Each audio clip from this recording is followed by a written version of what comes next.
Okay, we had 250 enrolled, which doesn't mean that they're all going to be here, okay? Right. Do you normally, as the thing is recorded, do you send the recording link? I send them to all my panelists. Yeah, okay. Now, to all the panelists, you don't send it to all of the people who enrolled for the meeting? No. Okay. Can we share on our LinkedIn and social media? You can share whatever you want, yeah. Great. We're all set then. Yeah, I guess we're all set. I just think the meeting's a bit long, but we'll see how it goes. That's all. I think the specialists say that this is a good time, right? 2.5 hours. That's a long meeting. It's a long meeting. Long. It's a long meeting. I think it's too long, because I think people then tend to wear it. Okay, we'll see though, I guess. I have a meeting at 5, Andrew. So if I leave, please do excuse me. It's a hard stop at sort of 4:55 for me. Just wave goodbye and kiss. Yeah. You know? I'm keeping track of what I'm sure time. I'm sure it will end itself, basically. Exactly. Andrew, how are we going to do the Q&A? Is it going to be after each one speaks, or is it going to be at the end? Oh, you haven't read your emails. Your notes. Right. Oh, right, man. Yeah. And you are first. Yeah. You are first No, question. that I saw. Yeah. No. We're gonna have all the questions, and then the Q&A will be at the end. And Okay. I guess I need to invite, do I not, Anne, the audience to submit questions via the chat field, and then Anne is going to then manage those. Like Dale is going to introduce Andrew and everybody on behalf of the American Club. She's the one of our main board members. And then Andrew will speak. And Andrew, when you do speak, I don't know if Dale or you want to talk about the Q&A in the end. I think Dale. Well, I can launch it, and then Andrew can repeat it. I mean, it's never Yes, too much, I okay. suppose. All right. So, Okay. Andrew, how do you pronounce your last name? Is it Coots? Coots, perfectly pronounced here. Perfectly pronounced here. It's an unusual. You know The name of a bank in the UK. Do you know the Coots? Yeah, exactly. Yeah, Teacher knows. exactly. Teacher It's a knows. very famous private bank. Very important. Very important. Queen's Bank. VIP then. Very good. Okay, that's a good I cue. wouldn't say that. You know, It should be Andrew Costa already because of so many years that he's in Portugal with us. Thank you very much. That's great. I was about to Andrew, say let that, me ask you Or something. Andrew How Silva. strict are you going to be about sticking to the 3-minute rule? Do you really want us to focus and only do 3 minutes?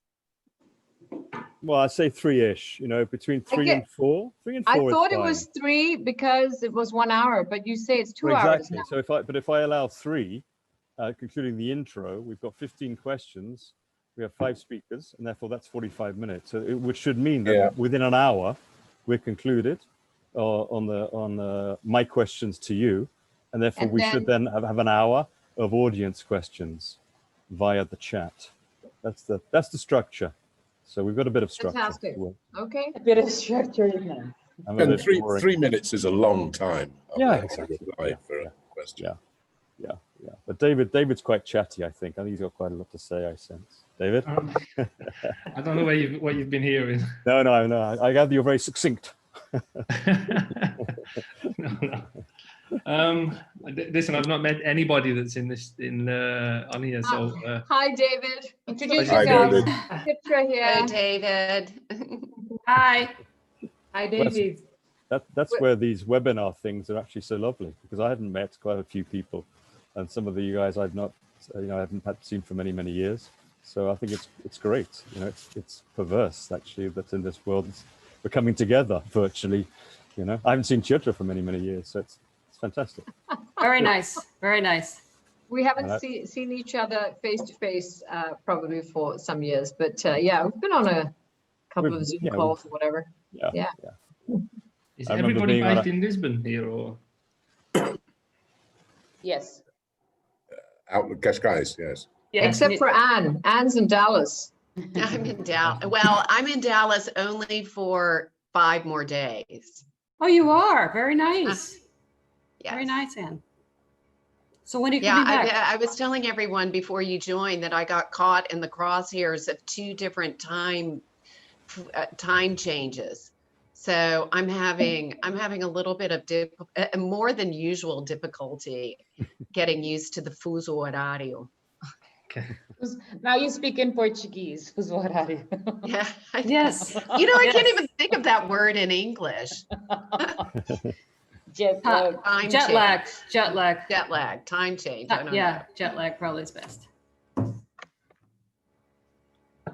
Indeed. Anne, assuming there's a whole flood of questions and we don't have the opportunity to necessarily have the speakers respond to those questions, Yes. can we say that we will connect Yes.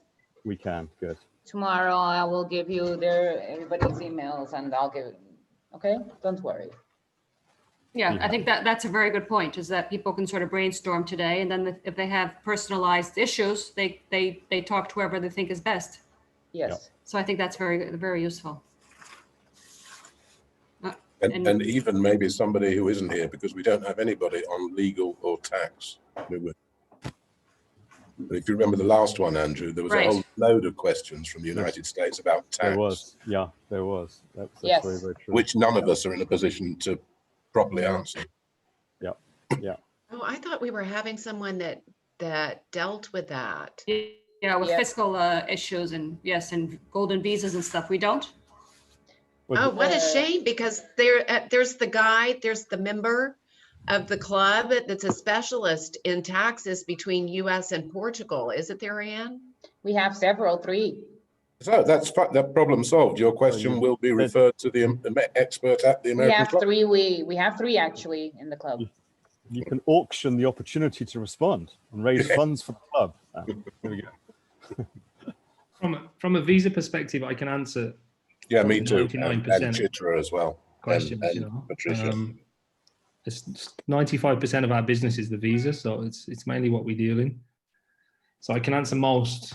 Obviously, you're better off with a lawyer, I suppose, to confirm everything. But 95% of questions on the visa, I can pretty much answer. Well, that's good. That's fair. And then whatever's not answered, you'll carry on. Okay. David, do I notice an Irish lilt in your accent? Everybody says that. No, I'm from the West Midlands, but everybody hear an Irish twang when they first meet me. That's got that clarified. Very good. Sorry. No problem. It's not a problem. Does that make you an Aston Villa supporter? It doesn't. No, it doesn't. My granddad was Aston Villa, but no, not me. Unfortunately, I'm Manchester United, so it doesn't go over them very well. Dear me. I know. It is 3 o'clock, everybody. Yes. And we have our Yeah. first panelist, first attendee, I think, already in the room. So I'm going to mute myself. You have 61 people online. Okay. fantastic. Okay. You can start. Okay, so good afternoon, everybody. Thank you for joining us. My name is Theo Wolf, and I'm here today because I'm a member of the board of the American Club. I'm substituting. Anne had asked me to substitute Patrick for this webinar because I think he's off for a few days deserved holidays after a successful book launch. And so today's my turn to present this Zoom. As you know, at the American Club, we try to discuss matters that are important to our American members. And our mission is also to help integrate and present solutions to our members in whatever areas they may have. In the last few years, we've had a lot of Americans coming to live in Portugal. As you know, Portugal is one of the top, probably one of the 8th top European countries where people come to live. It has an excellent standard of living, a bit of something for everybody. It's a safe country. It has beautiful climate. For all these reasons, it's a very attractive country. And one of the most important things, I guess, when you come is to find a place to live. And in the beginning, people will rent. But in the midterm, long term, people want to know, should they continue to rent? Should they buy? They want to discuss their main worries, where to buy, what are the trends, the prices, what do we recommend, tax benefits, where should they live, in the country, near a school, near a health center, near the Gulf, north, south. Anyway, we put together the seminar today with a fantastic group of real estate experts. And we hope that you can clarify some of your issues, maybe not all, but maybe the main ones. We hope this will be useful. And in the end, if some of your questions are not answered, you can put them in the chat, and our experts will try to help you in the end and answer them. And if not today, in the following days, the contacts will be given. This is mainly a brainstorming for all real estate questions. So the theme today in this COVID-19 world, the Portuguese residential housing market, present and future trends and demand. And today we have 5 experts in the real estate, which I will present. We have David Poston, CEO of Portugal Homes. David. We have Anne Atala, which Anne is with the Brightman Group as a luxury property consultant. We have Shitra Stern of the Elegant Group, very famous for her Martinal properties. Shitra has been with us before in other webinars. We have Patricia de Melo Elige, the CEO at Savills Portugal. And we have also with us today Charles Roberts from Cascais, managing partner at Fine and Country. Now, to moderate our webinar today on real estate, we have Andrew Poots. Andrew has been living in Portugal working and living since 1990. He's originally from the UK, and he's the CEO of the ILM Real Estate Group, established in Lisbon since 1999, I believe. The firm provides hotel, resort, mixed use and residential real estate advisory, asset, operational, and integrated development planning and management services, predominantly in Portugal, but also internationally. So I will pass the word on to Andrew, and I hope you enjoy this webinar, and we'll see you at the end. Good luck. Andrew? Thank you very much, Theo. Welcome, everybody. So I can see all of the speakers, which is great. We've got 5 brains and 3 beauties, and we have Charles and David and myself. It feels strange not to see your audience. We set up and we organized many conferences in Portugal, and usually I sort of chair them. I'm usually looking at 200 or 300 people, and that's usually quite important because you get audience participation, feedback, and engagement, and it creates a certain atmosphere, of course. But we will manage without that. So I'm sorry that you have to look at me, but at least you can look at the other speakers. We have set up a structure to try to achieve the specific aims objectives which were set by the American Club. So this may seem a little bit structured and rehearsed, but we think that will provide benefits and efficiency to the event. So we're looking at about an hour, maximum of an hour of me posing questions to the 5 brains, and then we'll give the opportunity for the audience to provide their questions via typing it into the chat field. And Anne Taylor from the American Club is going to somehow manage that and shoot those questions through to me. And then I'm going to pose those questions to our 5 panelists, to our 5 speakers. Okay, that's the structure. And we've set aside until 5 o'clock. And if there's still all sorts of questions and momentum and excitement, then we may be able to extend it, assuming that our speakers are still available.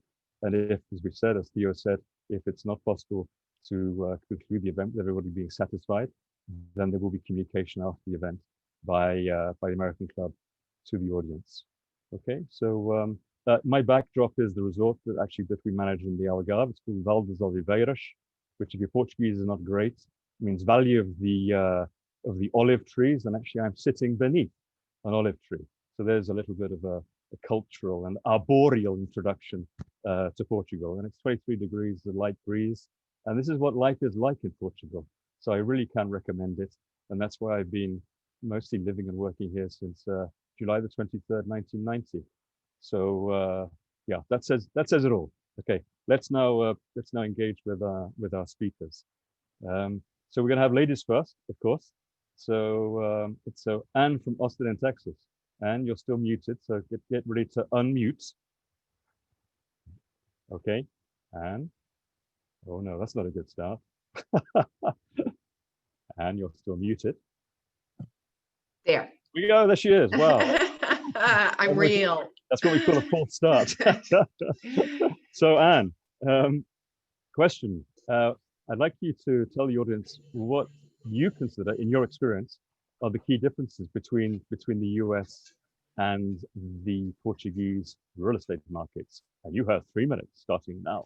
Okay, that's not very much time to go into all of this. First of all, I would like to say good morning to everyone. Thank you, Andrew, and thank you, Anne, for hosting. And I am honored to be on this elite panel of consultants in the real estate market. I will begin. I think the US, the major difference is that the US has 60 years of experience in real estate, and Portugal really only got started maybe 15 years ago. The number one difference that really matters to an agent is that in Portugal, there is no MLS system. For those of you that don't know, MLS stands for Multiple Listing Service.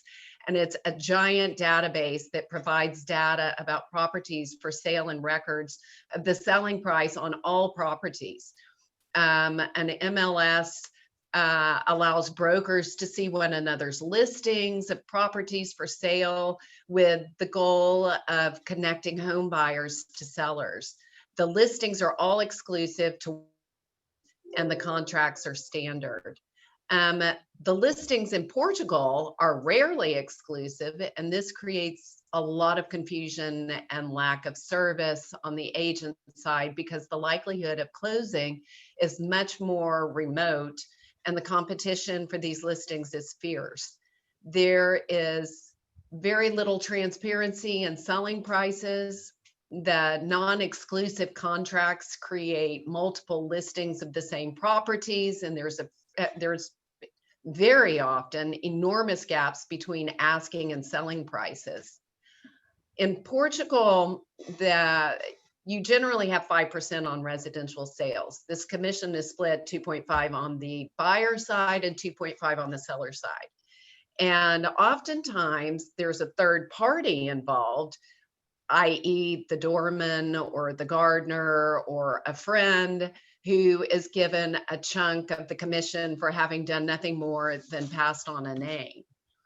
In Portugal, technically, you are not supposed to represent both the buyer and the seller, but this frequently happens, and the emphasis will always be on finding the buyer and closing the deal. So the seller needs to make sure that he is being properly represented when the situation occurs. There is a 3 to 8% IMT tax on property that the buyer has to pay, and there is a stamp tax as well. In the United States, there is no sales tax in most states. Here, also something that really skewers the market is that an agent needs no license other than the umbrella license of the brokerage house to sell real estate. So frequently the agent doesn't have formal training, and this is only a part-time job for them. So this leads frequently to wrong pricing, to misrepresentation of product, and it can get very, very confusing. These were the differences that I saw as an American moving into this market, and it was extremely confusing at first.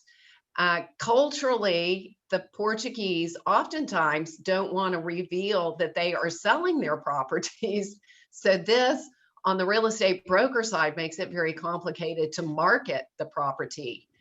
And something that was really interesting, just to kind of wind this up, because I know I'm running over time, I found that being an American helped me to gain the confidence of clients and professionals, because right or wrong, I think I've found that Americans seem to have a really good reputation for knowing what they're doing in real estate.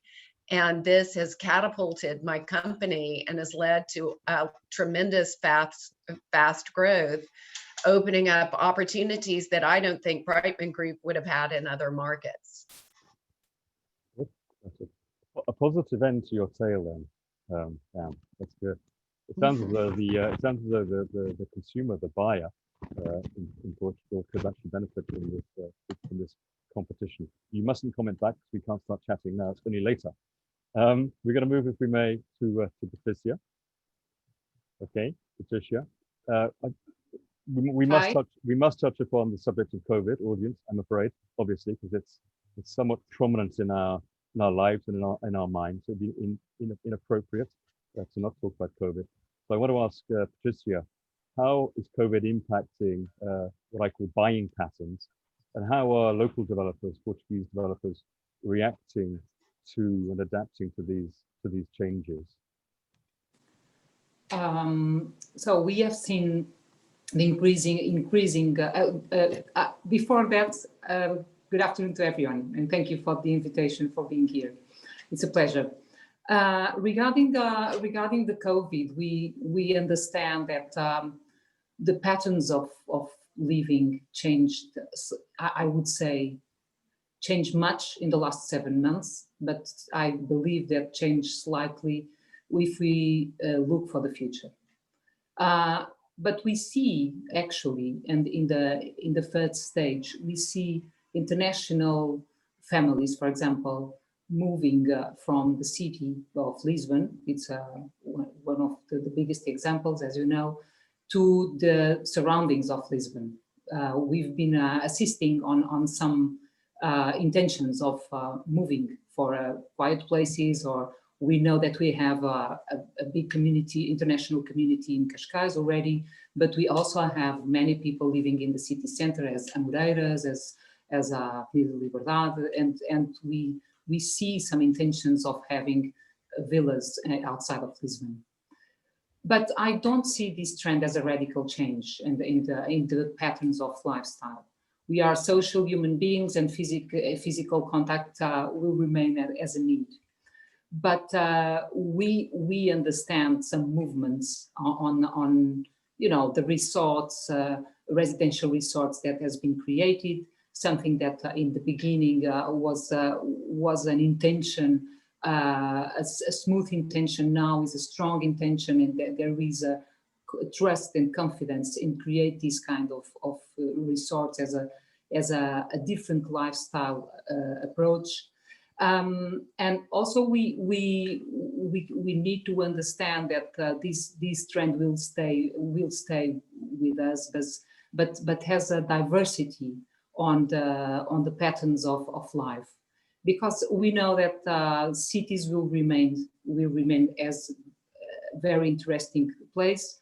If we look for the future, we have sustainable patterns of life as water resorts, as there are many skills that the city can offer to us, and mostly in Portugal we have cities with a quite relaxed lifestyle, because are not so crowded, and you can live in a very I would say relaxed and pleasant life in our cities in Portugal. So what we believe is that yes, some people know, and mostly for the technological situation that we are living, we were forced to live this big change in technology. We now know that we can meet as we are meeting now. We can meet each other from everywhere. So I believe that having a house outside of Lisbon will be much easier for everyone. So what we have seen in terms of the growth of interest in the south of regions of Lisbon, as Comporta, as Alcácer do Sal, until 100 kilometers from Lisbon, I believe that some families can have their first or their second houses. And COVID, resuming, COVID brought us a more consistency in some patterns that we were living already, and now we know and we understand that we can live better outside of the city. Very good, thank you, Patricia. Am I being heard properly? and having a message. Can everybody hear me properly? Yes, Smile or please. Yes, good, good, good. Chitra, tell us a little bit about Martiniere Residences. Perhaps what you should do is give the audience the website address. So as you're talking to them, they can quickly jump online and visualize. Your Good wonderful project there idea. in the Thank Parkinson's you very Society. Tell us much. a little bit about. Yeah. So, good morning, good afternoon, bonjour, everyone. A good day is a good thing to say because we're across different time zones, I suppose. Thank you very much for having me on this panel. So Martiniere Residences is a branded hotel residence concept. It's common in some of the cities in the world, such as Miami, New York, or Sao Paulo, where there's a hotel operation on the lower floors, and you've got residential living on the upper floors. And we're in a prime location at Park of Nations, Parque das Nações, for those who, or Expo, as the Lisbonites used to call it, the Expo area, which is like a Canary Wharf for a battery park city right in the heart of Lisbon. I know that the Portuguese think that Lisbon is crowded or is a big city, but for me, I'm from Singapore originally, and I used to live in London for 12 years. I think Lisbon is an amazing city. It's a European capital, but it has, it's a small city. You can easily navigate it, and we're seeing, so while what Patricia was saying might be true for some families, we're seeing people investing in Martiniere Residences from 20 different nationalities, 20 plus different nationalities, who are moving from larger metropolises to Lisbon, which is a European capital and yet a small enough capital with all the comforts of a fantastic city. So the top investors, foreign investors, are American, actually, American, Russian. We've got Brazilians, Hong Kong, and South Africans, and 15 other nationalities. So, I think if you actually look at the cities that these people are coming from, you'll see that they're moving from larger cities to perhaps, we started the discussion as to why Portugal, and I've done a whole TED talk on why Portugal is trending. You can find it on YouTube. So I don't have to repeat all the reasons, but in terms of this movement after post-COVID world, people have had time to reflect in the lockdown. And I would say this work from anywhere, you add what's really important in life. Why am I living here anyway? And you've got this movement coming into Lisbon. And the motives are certainly, I would say, to change. It's a change of lifestyle, but with all the great things that Lisbon has to offer. And Martiniere Residences specifically, apart from being a great riverside property, with fantastic urban planning, the Park of Nations, people are seeking serviced living. So, it's you have a 24/7 concierge to offer you all the services you might need. If you want your dry cleaning organized, someone's there to do it. Your router, we've got we will have high quality internet services, and if your router goes down, there's someone to fix it immediately. Or if your washing machine goes, there's someone. So it's heavily service living that our buyers are looking for in Martiniere Residences. So, and apart from that, there's also the school, but we'll come to that a bit later. I think it's important, while you might have the movement of families to outside town, for families with children who are still of a school-going age, being close to an international school for foreign families is very important. So, we've got this mix of things happening. Andrew. And extended stays. I mean, I must say that there's a lot of people trying it out, which had never happened before. They're coming here, living here for a year, sending their kids to school for a year, and renting long-term, looking for places to buy, I think this didn't happen as much before, you know, but you know, I'm sure Charles and you know, David and the other real estate people in real estate are seeing this. People are trying it out for a year and then looking for property to buy. So it's another thing that's happening, which we see. Very good. Next, I'm sure there'll be more some questions from the audience for you for later. Thank you. I certainly have some if there aren't any. Thank you very much. And now moving to David Poston. I know that Portugal Homes has got a global investor clientele. So I wanted to ask you, what's been your experience since COVID-19, David, both in terms of the different profiles of demand attracted by your business, product typology, and levels of investment. And if you have had experience of the US market, then please tell us a little bit about it. Okay, it's a pleasure to meet you all. Good morning. We've seen a significant change, I think, since March in terms of investor levels. What Chitra just mentioned there in terms of people wanting to come to Portugal and try it out is really important. And the majority of business that we have done, certainly from March up until now, has been Golden Visa clients and investor clients, because generally when somebody wants to purchase a property that's the other side of the world, they want to see it, feel it, touch it before they invest their money and before they move across. What we've seen since March is we've seen a lot of clients investing, but they're investing more in studio 1 and 2 bedroom apartments in the city centre to try and make a return or a capital gain over the next few years. And they'll use that apartment as a base to see exactly where they want to live. And where they want to come, and maybe their intention is to live more towards Cascais or in the outer skirts of Lisbon. But certainly at the moment, what we're seeing is clients wanting to invest in the city centre, try and make a return from that property, and then in the future look to sell their investment and move into a property where they feel more at home. In terms of investor levels, we've seen a drop. The average, I would say, from a client, the average spend would have been around 650,000 with our company before COVID.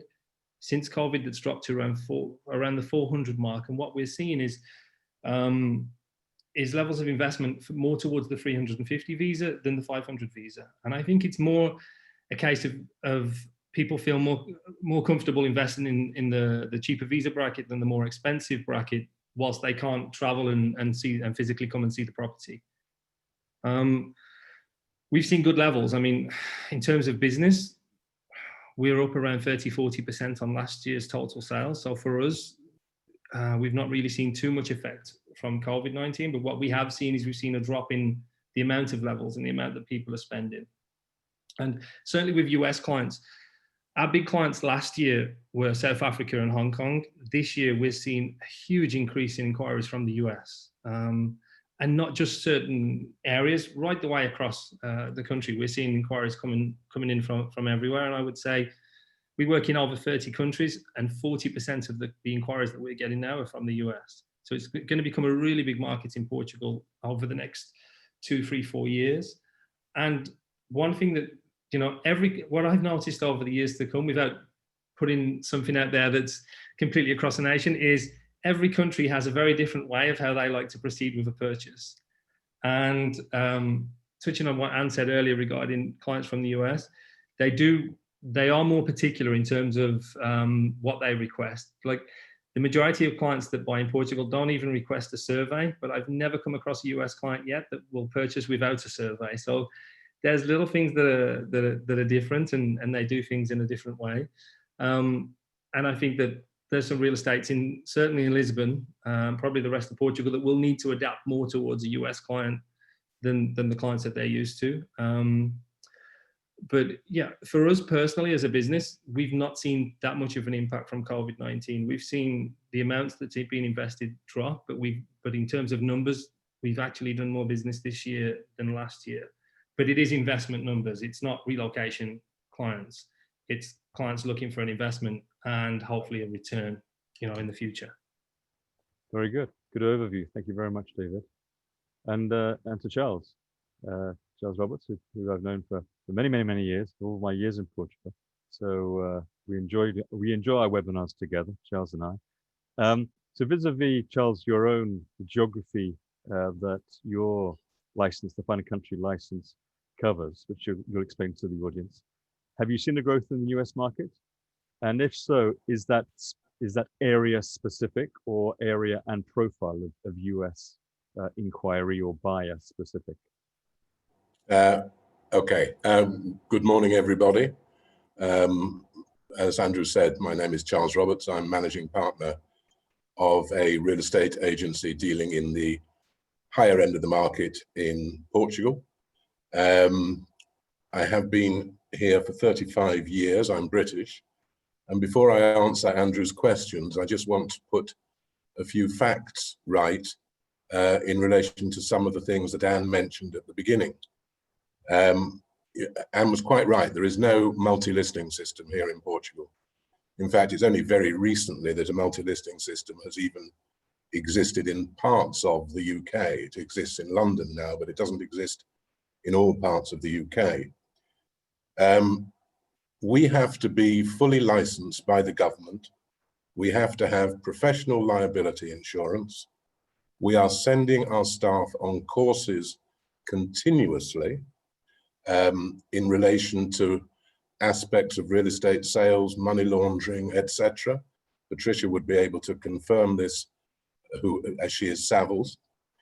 The commission is 5% and paid only by the seller. The buyer does not pay any commission at all.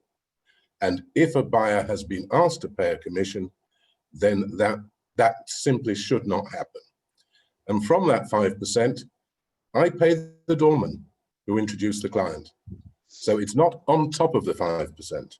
If Patricia from Savills supplies me with the client and I have the property, that 5% gets split between me and Patricia in whichever way we decide to do it. So, and also we as a professional company would always advise a buyer to use a lawyer for the purchase and that he should not use the same law firm that the vendor is using. You know? There are things that David addressed there in terms of surveys, etc., which is not absolute standard practice, but there are some things that have to be provided. And sometimes the buyer doesn't ask for a full report on title, which he would be well advised to do, and is obviously going to cost him a little bit more money. Yeah. The only place I know where both the buyer and the seller pay a commission is France, and we are not like that. Yeah. So before I answer the question, I just wanted to put my penny's worth in there. As a country, as a company, we operate in Lisbon. We operate in Cascais and Estoril, which are the sort of upmarket dormitory suburb towns, seaside towns of Lisbon. We operate in Porto, and we also operate in an area south of Lisbon on the coast that Patricia was referring to earlier, called Comporta, which used to be referred as the hidden secret of Portugal, but I don't think it's a hidden secret any longer. The French have discovered it and love it. Yeah? We, as I say, we deal in the upper end of the market. That doesn't mean we only deal in palaces. We also deal with golden visa clients like David. We'd like to think that we deal in quality properties. We only deal in residential. We're not into commercial, retail, etc. In relation to the American market, it didn't exist 3 years ago. And now we are seeing a growth. And we're seeing a growth. We saw a growth first, funnily enough, in Porto. And I felt that that was possibly price driven, because prices in Porto per square meter are far behind those of Lisbon. And I think that some people came to visit Lisbon, have a look around, went up to Porto, saw the same apartment overlooking the river at half the price, and thought, well, I'll go for that. Yeah? But interestingly enough, also in the area where I'm speaking to you from, which is Estoril, and if you could see what I'm looking at, I'm basically looking out to the sea. We have a brand new American school being built here called TASIS, the American school in Switzerland. We have an existing very large American school in the Cascais Estoril area. But with the new school of the American school in Switzerland, the investors into private schools are not looking for a one-year return on investment. They're looking for a long-term return. So for those people to invest in this area, they must believe from the research that they have done that the market for private American curriculum education is going to grow. And they do their research extremely well. We even actually now have started advertising the Cascais and Estoril coast as the Hamptons of Portugal. Yeah? And we've also seen but growth and interest via not only the golden visa scheme, which actually shocked me that Americans would want to get Portuguese residency and possibly a Portuguese passport. Maybe I'm not so shocked any longer. And also from the non-habitual tax residency scheme, which offers all sorts of benefits to high net worth individuals who wish to re-domicile their tax residency in Portugal, and for all sorts of benefits that they get there. So to answer the question in terms of geography, it started in Porto. We see a lot greater demand in Lisbon. When you look at Cascais and Estoril, that's a more specific area. It's larger houses, bigger budgets, etc. So you don't see the volume of clients in terms of numbers, but you do see it in terms of spend. Yeah? And then there have been the people that have decided that if there's another lockdown, they want to be in somewhere very nice near the sea with lots of space and air and what have you. And they've bought a plan B in Comporta. And they can afford to do so. And what better place would there be to be locked away for 3 months than the whole Comporta coast with the dolphins going up and down, etc. So that's my answer. Super. Thank you, Charles. Very, very good. Excellent. We're going back to Anne in Austin. Hi, Anne. What has been your experience as an American? I guess this is as an American citizen rather than as an American realtor. So what has been your experience of moving to Portugal? Well, I lived and traveled extensively in a lot of different countries before I ended up in Portugal. And I can honestly say that I have never regretted my decision to move here. It was a huge challenge for me when I did move here to buy a property. I had a really terrible experience with an untrained agent that we bought with. And I wanted to shout out to Charles. I by no means meant to imply that all agents are that way. I was just saying that as an American, I have run into this over and over again on individual basis. There are companies out there that are working great, that have fantastic training programs, but this unfortunately was not the case with the agent that helped me with the purchase of my property.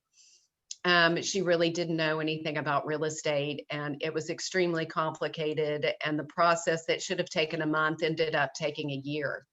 And I was thinking about retiring when I moved here, but I saw an opportunity staring me in the face and I decided to take it. And that is how Brightman Group evolved. And I really am focused on giving a completely different experience to my clients that are moving to Portugal from the one that I had when I was moving here.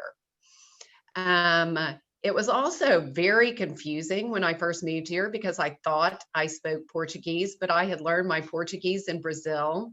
And it took me about 6 months to learn to speak Portuguese and not Brasileiro.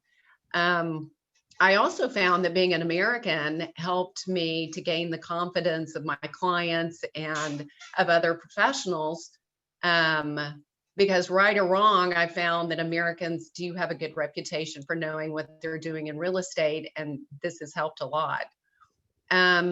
This is sort of a touchy subject right now at the moment, but I think in general, there's a lot less racism in Portugal, and there's less political and social polarization here, although that doesn't really apply to football teams because Portuguese are fanatical about that. But the Portuguese also don't move around so much. They have a tendency to stay close to their families because it's a very family-oriented culture, and it really creates a wonderful environment for raising families and for retiring. Super. There we go. What an endorsement. Excellent. Thank you very much, Anne. Mhm. And jumping over to Patricia. Outside of the core purchasing of a property, what do you consider are what I call the sort of ancillary or supporting factors which international buyers should take into consideration or have on their radar when they're moving to Portugal? Well, we know that what comes first is always the safety and the quality of life, the weather.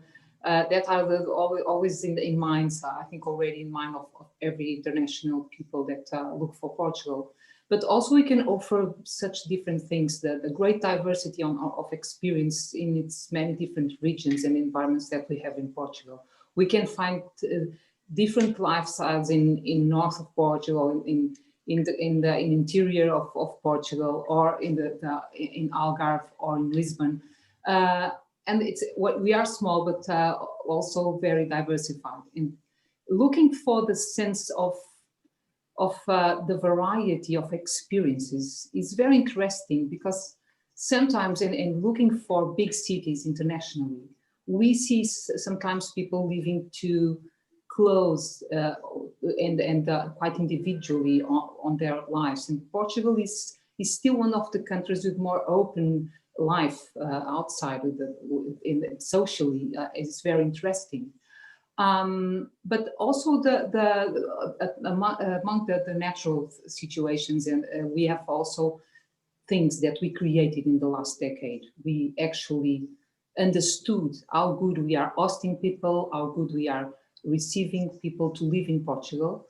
And by understanding these, we understood how to communicate this to outside and how to plan a different offer in our property sector. And what we lived in the last decade, but not only that. And if we go further back, we know that we've been learning year after year how to offer different on rehabilitation. We now have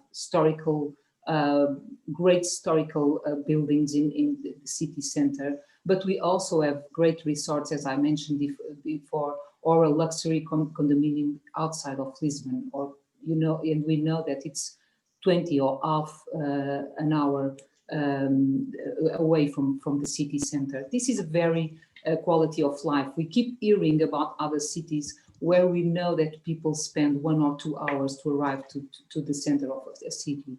So the close to the sea from almost everywhere in Portugal is also a great feature that we have, a great ability.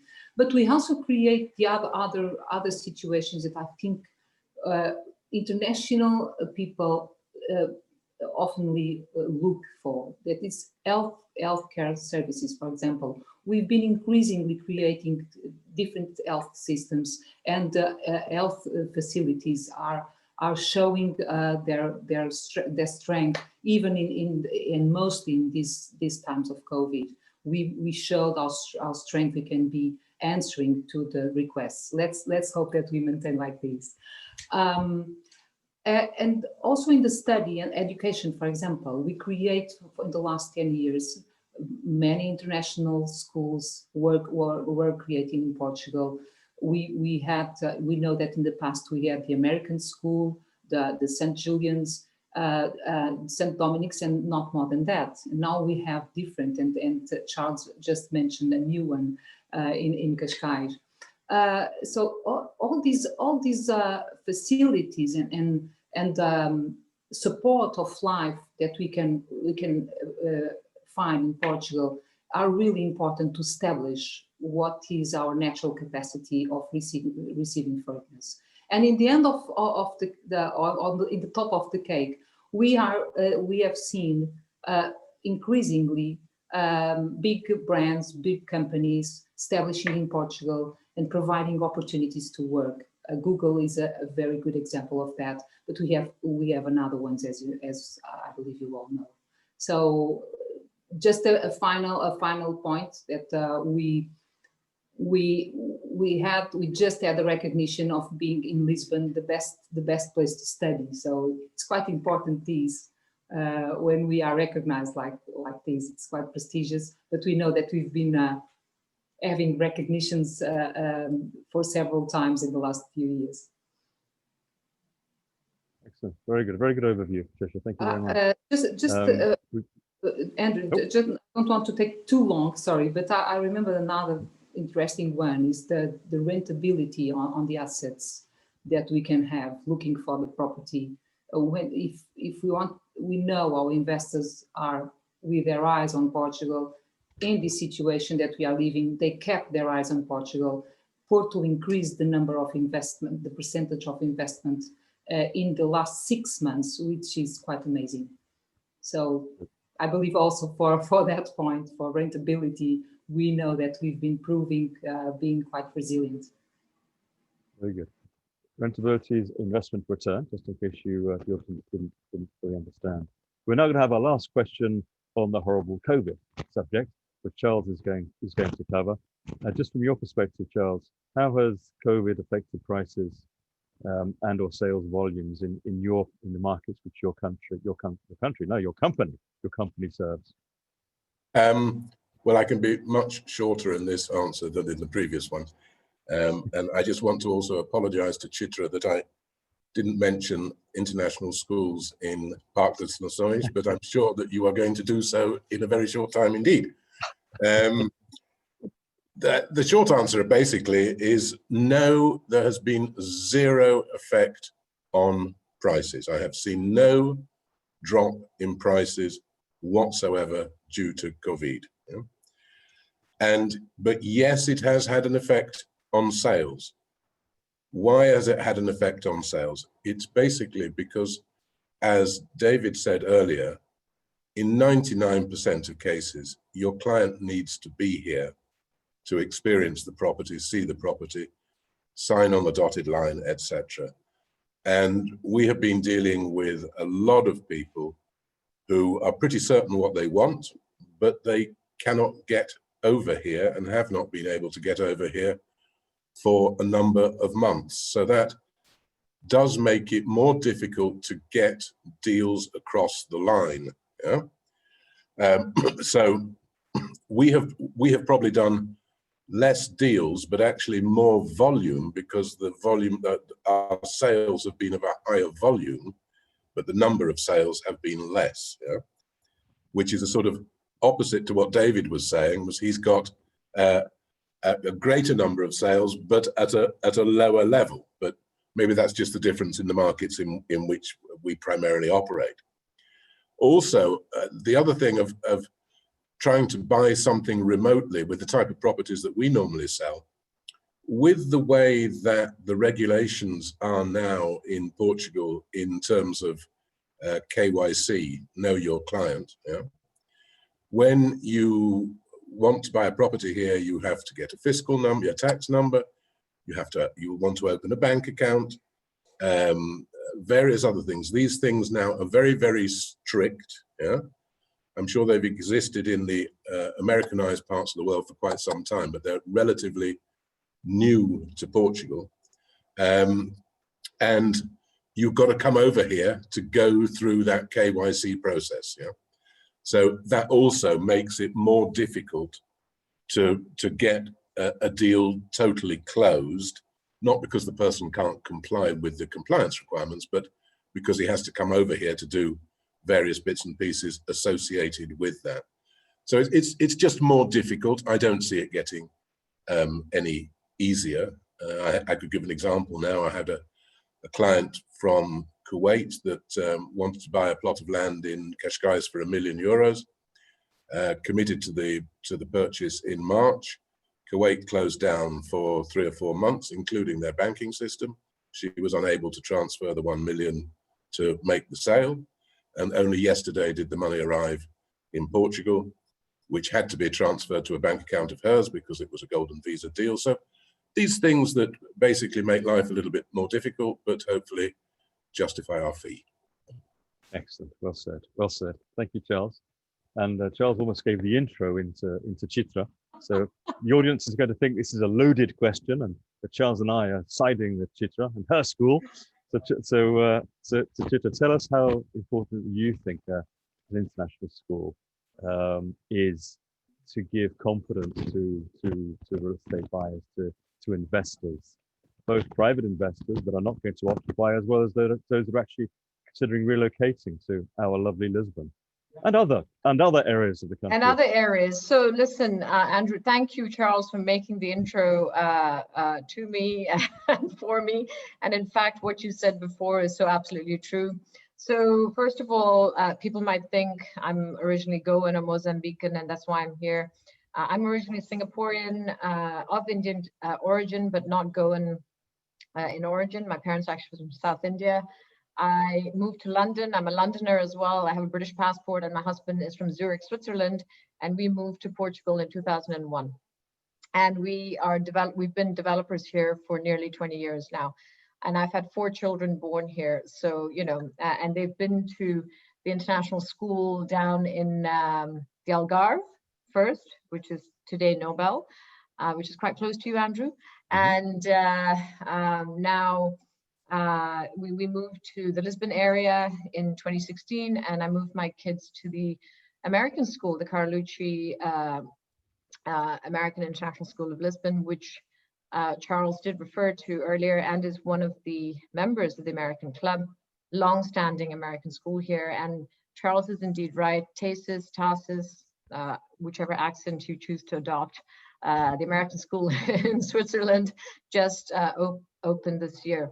And we decided to open an international school on the other side of Lisbon with an American-based curriculum as well. It's the New England Association of Schools Council based American curriculum, primarily because I felt there was a need. You know, as an entrepreneur, you look at supply and demand as well, and you look at the quality of what you're producing. And so we decided to adopt the American-based curriculum because simply we saw the waiting list in the American school where my children were. And indeed, there are other schools like St. Julian's offering the British curriculum. So, and there's a British School of Lisbon as well, which is in the heart of town. So part of it is the reasoning is supply and demand. But we've also got the IB for the last 2 years, because that's a very highly valued qualification, which opens doors globally for any student completing the IB. You know, whether you're applying for American colleges, whether you're applying to American universities or colleges or British universities, or you want to go to Holland, I mean, the world's your oyster, really, with the IB qualification. It's also much more, I mean, I did the A-levels. Singapore is an ex-British colony, and I think it's a much more holistic, you know, you're forced to do some arts. If you want to, you know, major in sciences, you still have to do some arts as well. So, you know, it produces a more rounded person, and creativity, community service is also part of your qualification, theory of knowledge. So, you know, we went for this curriculum, and yes, what Charles said earlier, our belief in the market is why we've invested. He said something like, those people have done a lot of due diligence and we wouldn't be putting our money where our mouth is. Charles, you're absolutely right. And in this end of Lisbon, there is no other international school. So, why wouldn't I build an amazing international school next to Battery Park City or the Chelsea dockyards of Lisbon? That's where we are. And, my latest tagline is each one of our resorts, we're selling property in Sagres still, or we're doing long lets as well. And my tagline is each one of our resorts has an international school at least 20 minutes away from it. Whether it's in the Algarve, Quinta do Lago has some new schools coming up. On the western side of the Algarve, you've got Valverde, you've got Barlavento, and you've got the Escola Internacional do Algarve, Nobel, as it is today. And if you look at the map of schools across Lisbon, you see where investment is being driven. And this is one of the reasons why we've put it at the eastern side of Lisbon, because it's an opportunity. And obviously Tarsus is where it is also because that's where a lot of wealth has followed the international schools. So to your question, how important is an international school to attract investment? I was also on the Foreign Direct Investment Task Force for Portugal for 3 years. That was my pro bono work, which I did between 2017 and 2020, late 2019. And the one barrier to further foreign direct investment is the number of places in international schools, because corporates can't move their executives over if there's no international school for their kids. Golden visa investors, if they want to live here, you need schools. The Sephardic Jewish visa, which Portugal has in place, you're seeing movement of Israelis here as well. But they need international schools. And our school already has 148 kids across 22 different nationalities, starting from scratch. And we're no names really in the market. We have a great operator from Princeton, New Jersey, a consultancy on our side, but we've already got 148 kids in our school. And why we went for the kindergarten to grade 12 school is because families want, I have 4 kids, I can't split them up across different schools, otherwise so we've gone the whole hog. We've opened till grade 9 now, and we're building up grades 10, 11, and 12 as we go along. So it's extremely important. I can't stress the importance for any family wanting to move to Portugal. International schools are extremely important. Super. Very comprehensive response, Shifa. I'm sure the audience has more than got the message. It's great. Thank you very much. We're going to move away from education and talk a little bit about the fundamentals of the market. And David's going to talk to us about the significant price increases that Lisbon experienced from sort of 14, 15 onwards until certainly last year. And I want him to tell us how pricing is currently and what his view of the future is, particularly focused on the Lisbon investment market, which is something that Portugal Homes specializes in. Chitra's just helped my my discussion quite a lot, actually. The Portuguese market, certainly in Lisbon, is still very young. So a lot of Portuguese people have seen growth for the last 4 or 5 years, and they think, crikey, this can't move anymore. However, if you look at Lisbon as a capital city in Europe, its market is still very young and its price per square meter is still very low. There's some developments and there's some projects that I believe are in excess of what they should be. However, in terms of the market itself, it's still only 4 or 5 years of maybe a 10, 15 year process and program. And you need sort of a brief history lesson in the market to understand why. So the rest of Europe during sort of 2001, 2002 up to 2009, the whole of Europe was growing significantly, and Portugal was no different. And certainly in the Parque de Nações area where Chitra's school is, that was growing quite significantly as well. However, the old historical part of Lisbon didn't move. During the whole process of that time, I think the complete growth was around 1.5%, not year on year, but for the whole process. And the reason for this, there was a huge problem in Lisbon with rent control. And you had a lot of people living in 18th century, early 19th century buildings that were in a very bad state, and they were paying very low rents. Their rents would be for the rest of their lives, and in some cases could pass along to their children. So there was very little investment going into Lisbon. You had a new area on the east side of Lisbon where everybody was investing their money, and this sort of got forgotten about. When you move on a few years, you had a recession across Europe, as everybody knows, in 2008, 2009, and Portugal took a bailout from the IMF.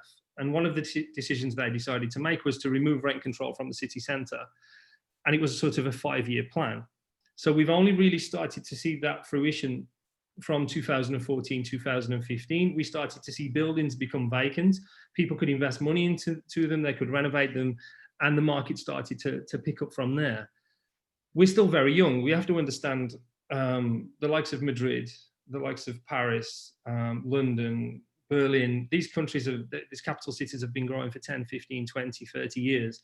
Lisbon has been growing, or the historical centre has been growing for 5 years. So price per square metre is still relatively low. If we look at number one streets, if you compare the Champs-Élysées to Avenida Liberdade, price per square metre is less than a third. We're talking around 12,000 a square metre on Avenida Liberdade. The Champs-Élysées is around 30, 35,000 a square metre. So I'm not saying by any stretch of the imagination that Liberdade is going to get to the price of the Champs-Élysées, but it still has a relatively long way to go and a lot to increase. And I think there's key factors in the market. PwC had Lisbon as the #1 city in Europe to invest in last year. I'm not sure how they're going to do their calculations this year with COVID, but we'll see. But last year they had it as the #1 city to invest. And there's lots of factors in this. There's a huge tech hub here now. Exports are up in Portugal around 40%. There's a lot of attraction from the golden visa markets, from the NHR, and there's a huge amount of people that want to come and live here. It's a relatively safe country. It has no problems from a terrorism aspect. It's a beautiful place to live. The average age is very high, and the air is as clean as you can find in Europe. The way Chitra's talking about school in there, the fact that these schools are all open is because this investment has been coming in, and because the people are coming in. You don't get a bunch of schools opening at the end of the market. You get a bunch of schools opening at the beginning of the market. And another strong point, where I've been speaking to a few people at Wyndham and various hotel chains, and when you look across Europe, around 50% of the market when it comes to hotels are owned by sort of the top 10 companies, Wyndham, Hilton, Marriott. They own around 50% of the market. That's what they take up. If you look in Lisbon at the moment, they're less than 20%. There's huge investment coming into Lisbon at the moment, and these hotel chains are starting to move in. So it's still a really young market. From an investment perspective, you have to be careful, because when you have a new market, people can get caught up in it and they can start spending more than they need to in areas that are not worth a certain amount. But in terms of the historical centre, it's still really young, and I still think there's another 4, 5, 6, 7 years of continuous growth. We'll see how COVID-19 affects everything. As I've said, for us, it's not really affected our business. And I think it's not affected our business because we travel quite a lot. Myself and my business partner last year visited around 19 countries. I think we traveled 50% of the year. And we've been doing business remotely for a long time before now. So we're used to doing it. Just touching on Charles's point regarding not being able to get fiscal numbers, and we actually have that facility in place worldwide, not exactly everywhere, and Qatar is quite difficult, but nearly worldwide we have a facility in place, and we have legal teams in place where we can get fiscal numbers and bank accounts open remotely. We can go to deeds, and we can do the golden visa application online remotely. The first time somebody needs to step foot in Portugal is to do biometrics. So I think we've done so well in the market because I think when people needed to invest, we were possibly some of the only people they've ever met from Portugal, because we've been in their country meeting them every month for the past few years. So for me, there's still a lot of movement in the market. There's still a long way to go before it gets anywhere near the rest of Europe. For a capital city, it's still really low. So, David, I'm going to have to stop you. But thank you very much. A valuable history lesson for those of you that don't know this history, of Lisbon. So I think that was really valuable. Moving to Chitra. Chitra's going to talk to us about the digital nomads, which of course 2 or 3 years ago I certainly never heard of. So she's going to tell us about the movement of digital nomads that Lisbon is experiencing, and perhaps help the audience understand perhaps why that is and what it's resulting in and what the opportunities are around that. So yeah, I even got quoted in the Daily Telegraph a couple of months ago for saying that the digital nomads are working from anywhere and that they're moving to Lisbon. So I not only believe in it, I mean, I'm not a trend forecaster, but I look after my businesses, and we own resorts and hotels as well. And in the heart of the city where David was just referring to, we refurbished these 37 apartments and turned it into apartamentos turísticos, touristic apartments. So we have a hotel in Marginal Chiado. And what has happened is, of course, because of COVID and the restrictions to travel, the travel corridors changing all the time, tourism has decreased, obviously. But I did a whole webinar on the Portuguese miracle and why Portugal will be even more popular post-COVID back in May. And we're seeing that. I talked to a lot of investors, and we're advertising our apartment. A lot of our inventory as hotels is in houses or apartments, so villas. So about the trend that Patricia was talking about. People. We see that too. People, at one point when the travel corridors were opened, we had 90% occupancy in Marginal Sagres, which is unbelievable in August, right? In the middle of a pandemic. So the drive of digital nomads has accelerated because they discovered that they could work from anywhere. Previously, people thought working from home there was kind of stigma attached to it, right? But now it is the thing, working from home, working from anywhere. And as I said, this reflection of upon where do I really want to live, what do I want around me? Geopolitics plays a role in it.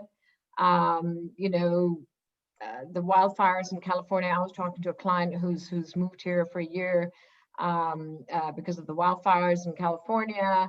I've talked to clients, obviously, for the safety security aspect, Brazilians and South Africans. We used to have these discussions with the South Africans back in 2014 when the rand was at 7 or 8 to the euro, that it was worsening, but now it's at 19.20 to the euro. And we're seeing a bigger flow of South Africans coming here because of the safety aspect. We are in the most open, tolerant, liberal society, I would say, that I've ever lived in, okay? And Portugal is a quarter of the size of California. So it's a small country connected amazingly well by highways. And so, people are positively surprised, and they come here, and we see Israelis, renting apartments. They put their kids in our school, Lebanese. So this whole movement of digital nomads, obviously, it makes it easier if you don't have children yet. But I'm seeing it even with people who have children, which is saying a lot, right? So, and there are many younger people too doing that. So the rental market, I'm sure once we get through it, people who love surf, young tech entrepreneurs, they're all moving here because, oh gosh, surf is so accessible. They all seem to be surfers. I obviously missed my chance in life, learning to surf much younger. But, they're here. They can't believe the amazing climate here compared to London or Dublin or Amsterdam. And, so there is a movement. And, this will come through in a few months, I'm sure, the numbers. We don't have the stats yet. But a bunch of anecdotes will come together as statistics. Russians moving from London here. Russians are moving from London here. Why? Because all the reasons why you want to be in London changed with the pandemic. And it goes back to what I said earlier. Lisbon is a European capital city in Europe, but It's not a metropolis that you have to negotiate, you know, it's a small city. So yes, this movement is happening. I'm very pleased to announce, and you know, we're doing some extended stays, but you know, by next year we'll see some numbers, and these people will eventually invest in real estate. The great thing is they get to come and stay here for some time, assess what they really want, and then buy. So it's a great trend for us. Very good. Thank you, Chitra. Absolutely. Certainly is. Good. Thank you. David's going to talk to us a little bit about the Golden Visa. It's something which his company specializes in, and the audience may be aware that there's quite a range of a Golden Visa property investment options, from 280 up to 500,000 euros. Why is there such a variance, David? What does that really mean? And is that 500,000 euro amount still very popular in your experience of your company? Yes, it is. During COVID, less so, but certainly before it. There's only really, from real estate, there's only really two options. And then there's reduced options within those options. The initial and first way to do it was invest 500,000 euros into real estate. It could be residential, commercial, it can be one property, a multitude of properties. It didn't really matter what you purchased, as long as you bought 500,000 euros into the country and you invested it into real estate. What the government decided to do then was they did a reduced amount of 20%, so it would come down to 400,000 if you invested in an area of low density. What you have to understand in Portugal is low density really is low density. It's less than 1,000 inhabitants per 10 square kilometers. So, you know, low density in Hong Kong or in New York is very different to low density in Portugal. So they're not hugely populated areas. And then around 3.5, 4 years ago, they introduced the second option, which was the 350,000 option. The idea, I think, behind this was to move some of the investors out of the cities. And the idea behind this option was you purchased a property that was more than 30 years old, and you renovated the property. The total investment needed to come to at least 350,000. So you could purchase something for around 290, 300, spend 50, 60,000 on the property, and that would qualify you for the visa. There wasn't very many people that took this option for the first 12, 18 months because it wasn't really defined what qualified as a renovation. They didn't really determine how much money you needed to spend and exactly what you needed to do. So there was a slippery path for lawyers for the first sort of 6 to 12 months. It's now a really popular option. And as I said earlier, it's very popular during the pandemic because people prefer to spend less. Again, you can reduce this 350 down to 280 if you do this investment in an area of low density. So you get a 20% discount if you purchase in an area that's classed as low density in Portugal. There is some nice areas in Portugal that are classed as low density, but from an investment perspective, it's more difficult. From a relocation perspective, I'm sure there's some fantastic houses and properties. My advice would be is if you were looking at the 280 or the 400, you definitely want to be in Portugal and have a look at what you're purchasing, because you are going to be in a much more restricted area in terms of amenities and facilities. Good, thank you. There are a number of questions from the audience I have noted, as prompted by Anne, related to the Golden Visa. So I think we're going to come back to that, to the Golden Visa subject. And we're going to talk to Patricia now. She's going to talk to us about alternative residential investment in something that's called multi-family schemes. For professional real estate investors that are in the audience, you'll all get it. But for those that are not professional real estate investors, Patricia's going to tell us about what that really actually means, what the definition is of multi-family schemes. And she's going to help us understand what the opportunity is, I guess, from a investor perspective, an institutional investor perspective, as well as from a consumer perspective. Patricia. I start with defining multifamily. Good idea.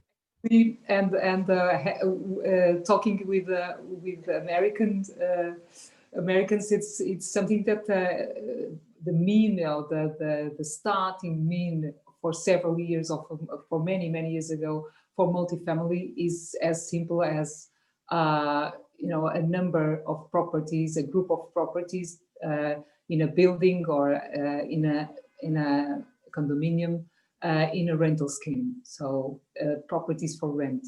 But of course, we now have a different meaning for that. It's in a property rental sector. It stands in that sector, and is the properties, residential properties for rent, which is something that Portugal doesn't have at all. So it's an inexistent market. We know that we work in capital markets in offices, for example, for several years. It's something that developed in the last 30 years. Many investors that build and develop offices, buildings for rental schemes. Multifamily is the same in residential. I think it's as simple as that. But then, of course, we have different skills that multifamily nowadays can bring. It's a trend in Europe. The growth of multifamily schemes in Germany, in countries as Germany, as Spain and France, has been strong and consistent. And Portugal cannot be, as a country that receives foreigners all the time, as we've been speaking, cannot be out of this. We've been receiving clear interest from investors in these schemes. We have already planned 3,000 units for the next few years, 2-3 years, and we will assist definitely in the next 5 years in a big growth on these schemes. These will bring opportunities also on the side of the services that can be connected with buildings, which is the property management, that where a rental scheme with a building with one owner, the owner, when it has several units, can have property services to provide a different quality of life and the quality of maintenance in the common areas. And all the services, as already mentioned here, as the concierge services and all the sophistication that we've been seeing increasingly in all kinds of properties. So, and this is as interesting as the demand. When we look for the demand, the demand on rentals for residential is clear for us for some years already. We know that we don't have enough offer on this side, and we know that the offer that we have is on individual units, individual dwellings in each building or each condominium house, or several ways, as you know. So we need to create a professionalized approach to the rental scheme on residential, and multifamily will be a trend. I don't have doubts of that. Very good. Thank you very much for educating me and perhaps even some of our speakers and perhaps some of our audience. That was very interesting. Thank you, Patricia.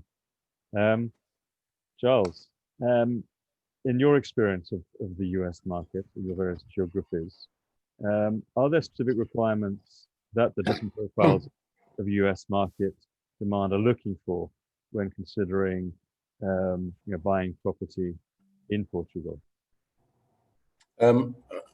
I think there probably are, but I'm going to try and answer it in a slightly different way. I think that when we receive US citizens here who are considering buying a property here, we have to, part of our duty is to educate them as to how properties here are measured. For example, in terms of areas, could be very different from how it's done in the US. If you don't inform them of that at the beginning, they become confused when they make their own calculations, because they make it based on how it works in California, not how it works in Lisbon. The law, we are under Napoleonic Code here, which is different from the UK, and America got most of its initial law from the the UK system. So the Napoleonic Code operates differently with a notary involved every step of the way. And in fact, I think it's a brilliant system. Yeah? But these things need to be explained to your client right at the beginning. We have this actually much more so with French clients, because Portugal measures the outside of the property, and in France, they measure the insides of the rooms. So it makes a huge difference to what a person thinks they're paying per square foot for the same piece of property. Yeah? But in terms of what an American might expect or want, a lot of that has been covered by other people who are speaking in terms of health, where I consider now that both the private and the public sector health systems are excellent. If you have health insurance with one of the major health insurance suppliers worldwide, that operates perfectly well here in Portugal. Education has been covered by Chitra very well. The fact that you can put most Americans in a relaxed mode, because the English language is spoken right the way through the social scale in this country. And whilst obviously most people would like to try and learn Portuguese, it would not significantly affect your life if you did not speak it. You don't need to speak it in order to participate here. I'm certain that they look for and should be shown the type of leisure facilities that they would want to think are nearby to where they're living, which would be golf, health clubs, tennis clubs, aquatic sports, beaches, surf, as Chitra mentioned. It's also a fact that it's very easy to get from here to anywhere in Southern or Northern Europe in normal times very quickly. You're two and a half hours from London, you're 2 hours from Milan. So it's a good place to be. And also, if you want to go to Brazil or you want to go to the States, there are direct flights. Yeah, it's one of the other things that we need to educate our American clients about. Often they think that Portugal, in terms of real estate, is expensive.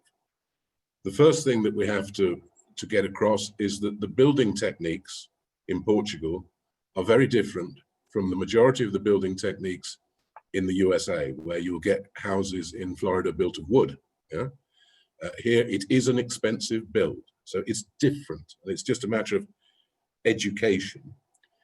Also, in terms of prime real estate, because as Chitra has mentioned, Portugal is small, our cities are small, our prime areas are even smaller. Yeah? So if you want the cherry on the top of the cake, yeah, there are not that many cherries in Portugal. Where I'm sitting here, if you want a house on the front line, looking straight out to sea, without a railway going in front of you, there are 6. Yeah? So it's not, we don't have the thousands and thousands of miles of coastline, big conurbations, etc. It's a small country, and if enough people want a part of it, that's what drives prices up. That's called the market. Yeah? And people have to understand that, and they have to be able to justify it to themselves. If they're going to pay more than they think that they wanted to pay, they have to understand the reasons behind that, and that they should, in all probability, get a good capital appreciation on the property that they buy.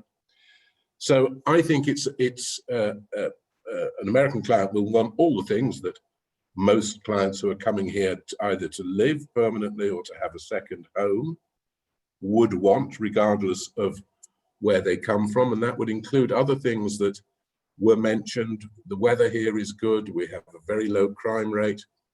We don't have any significant religious minorities in this country. We, touch wood, haven't experienced any terrorism. There are lots of reasons why Portugal is a good place to be. Yeah? And people are very tolerant of all races, religions, etc. And I'm sure Chitra would support me in saying, and even Andrew, all of our children have been educated in different international schools here, and not one of them has come out with any prejudice on race, creed, or color. And I think that's a great advertisement for this country. So that's my answer, Andrew. Very good, Charles. We should call you Professor Roberts in future, the educator. Thank you very much. And Anne's going to close, actually, from a speaker perspective at this stage, although there's going to be questions from the audience. We've got, so far, I think, 13 questions. So we're within our time allowance, because we probably will need to close by 5 o'clock. Anne, this is an obvious way to close the seminar, from our perspective, from a speaker perspective. Although Charles has preempted a little bit your question. For you, I think Charles just pretty much summed it up. But Charles is a British man here 35 years. You are an American citizen, and therefore your perspective is very, very important.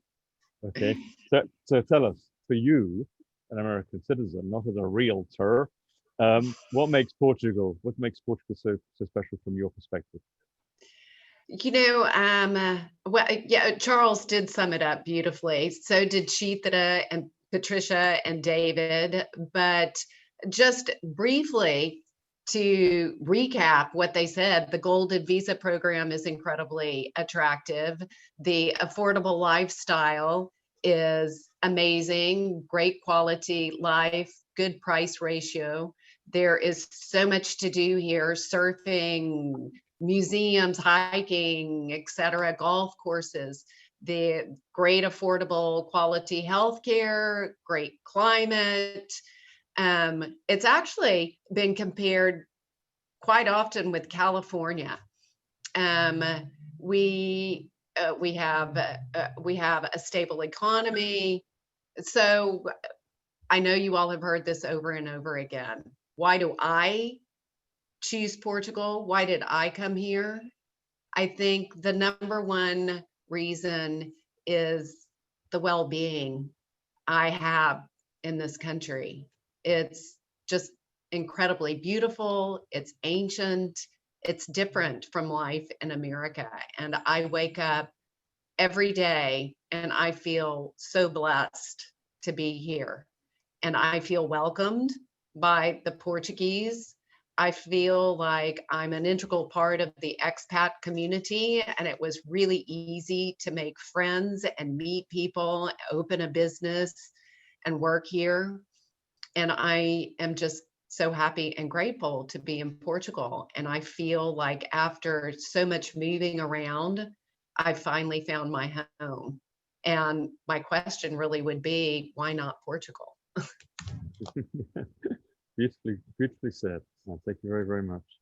So that concludes our prepared questions, if you wish, for the speakers. And now we're going to jump across into Q&A time. And I may need some assistance from Anne Taylor, who's represented by the American flag, by the Portuguese flag. So she's sitting behind those flags. So I'm going to jump over into the Q&A section. I'm presuming this is visible to all. We have a prolific questioner, Mr. David, David Durham. I'm not sure we're going to get to all of your questions, David, but as we said, we will be connecting you with the speakers. So we'll ensure that all of your questions are answered. And I'm going to select some of them and throw them at the speakers. And speakers, unmute yourselves. No rude noises, if you would please. And so I'm going to throw the question out. I'm not going to pre-select the speakers to respond.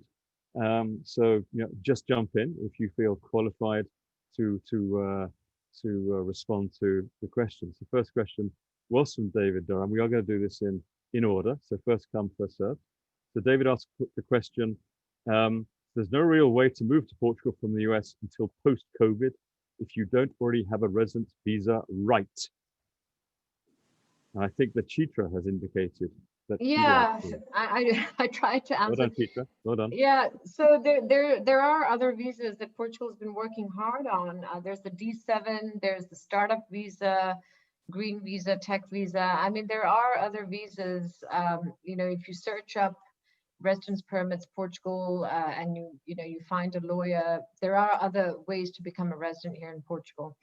The golden visa is a real estate related, simple, you make a freehold real estate investment for 500,000 euros, and you get a residence permit, or 400,000 in Sagres. It's 400,000 in other parts of Portugal. It's 500,000. I mean, the other Charles and David could probably tell you exactly where it's 400 and where it's 500 at the moment.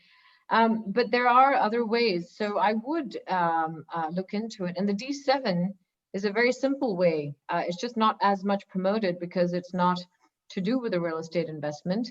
But I believe that the people who come on the D7 will buy property eventually. And there's also the non-habitual residence, NHR, which has been extremely popular as well. You don't need to buy a property for that, but there are several NHR non-habitual residents who have invested in real estate as well. So there are other ways apart from the golden visa. Yeah, I think just to touch on that, Andrew. I think that what it means is there's no Schengen visas at the moment. So that's the issue, is for people to get here. So the only way that I've seen that we can get people here is if they've already purchased a property, they've already done their online application. Sorry, yeah. And then Seth in COVID times. Yeah, Seth will give them an invite, and they can come to Portugal that way to do biometrics, but only with a Seth invite can they come here. At the moment, yeah, David's correct. There is no Schengen visas being granted at the moment. The Schengen visa is an issue for sure. We've also, dealt with some other, so for essential business travel, I think the Americans, if they are, have you had experience with that, David? Are the Americans who have been issued this, reason for travel is essential business, are they able to get a Portuguese visa? We did at the beginning with quite a few, but not recently. So I don't know if there's been a change in the laws, but certainly during April and May, we were exactly quite a few US clients, but I'm not so much over the last sort of 8 weeks. So I'm not sure if there's been a change or not, but they certainly were granting them. Okay, we're going to move on. We still have a number of questions to try to get through, but David, thank you for prompting that subject. Martin Goldman, who's a businessman based in the Algarve but runs a global business from the Algarve, a man I knew, in fact, who I had breakfast with this morning, asks the question, would it not make sense to grow all areas in Portugal? How could we distribute new homers to Porto, the Algarve, Madeira, and the Azores? This would make a far more sustainable model for growth for the entire country. Chitra, perhaps you could actually consider a vis-a-vis. I was thinking of Lagos and the growth of new homes. I would say we started our business in Sagres, in the corner of continental Europe. So there's no, and I lived in the Algarve for 15 years. So all our kids were born in the Algarve. They're Algarvios. And this means something, it brings a smile to the Portuguese face. You see, Patricia is laughing. So,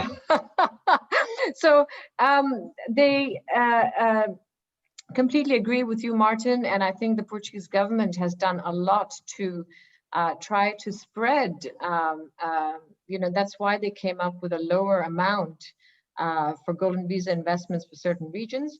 But in addition, I mean, I was privy for the 3 years I worked.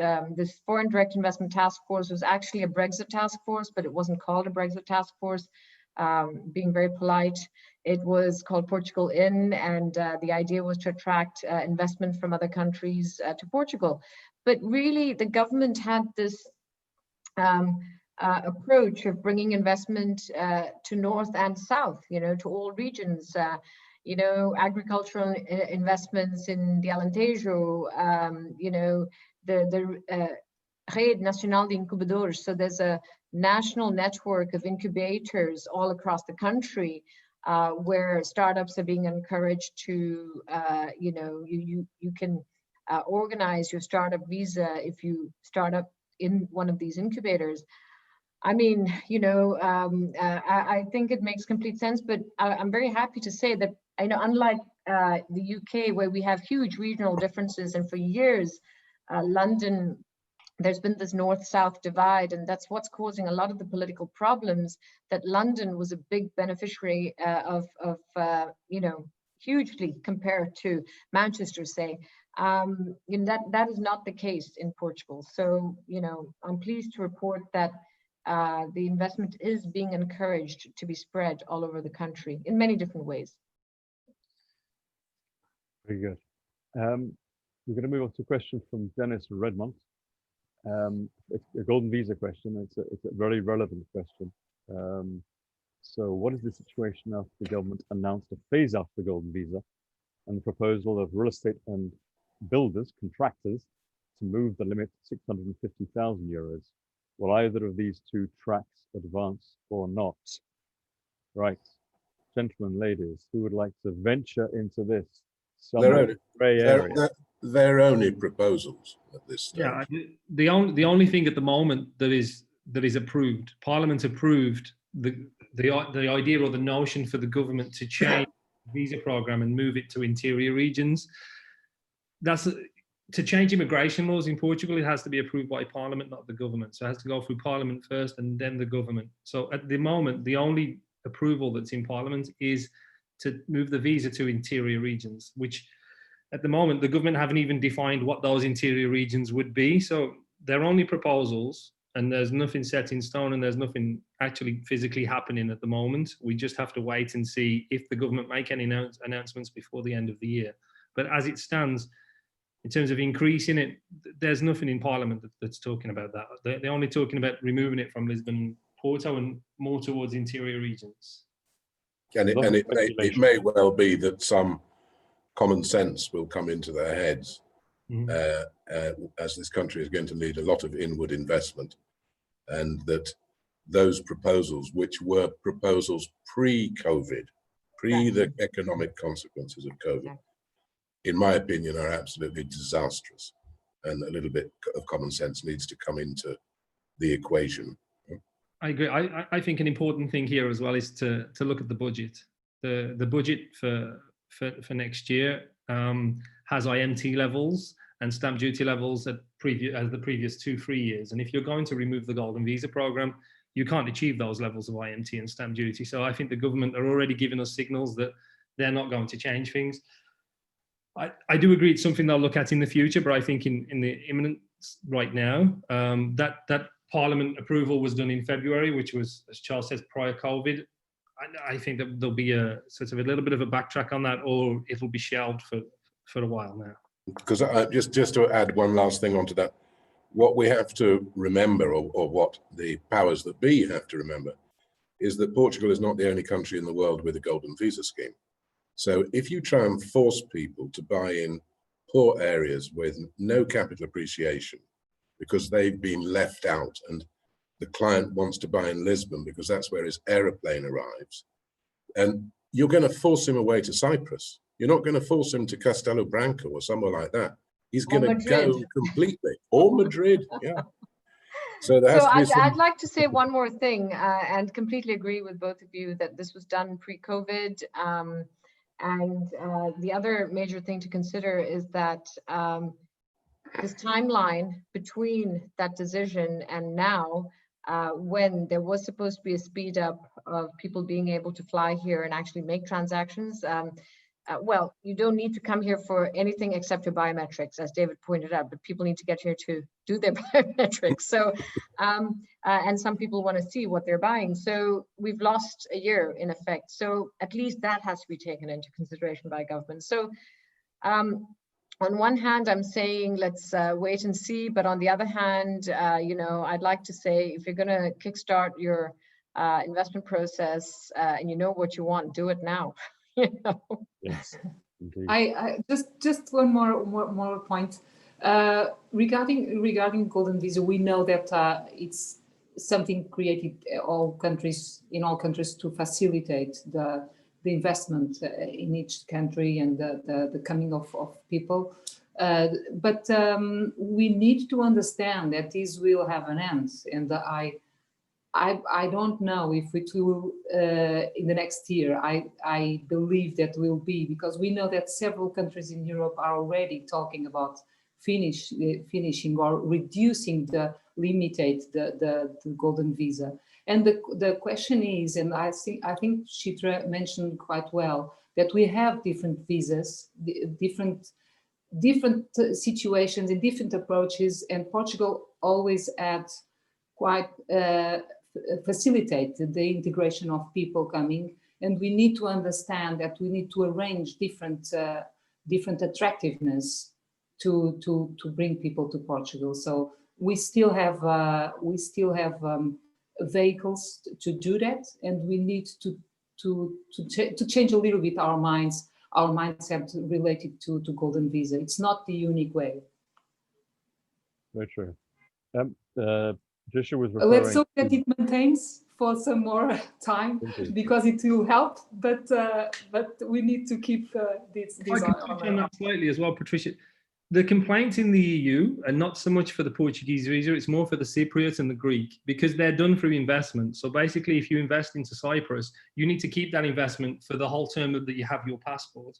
The visa's done here through title. So for every year that you own your investment and you spend time in Portugal, you ascertain 1 year of title. So when you actually apply for citizenship in Portugal, you're applying from having 5 years of title, not because you had an investment here. So it's done in a very different way, and the complaints within the EU are not so much about the Portuguese visa, but more to do with the Greek and the Cypriot and the Maltese visas. They're not so much to do with here, and I don't think there's much pressure on Portugal to stop the golden visa program. I think the pressure for the visa program here is within Portugal and certain communities that are suffering in terms of living expenses within Lisbon, within the visa program. I don't think the issue is so much from the EU for here. It's more the Cypriot, Maltese, and Greek visas, where you have to keep a certain amount of investment within the country to keep your passport.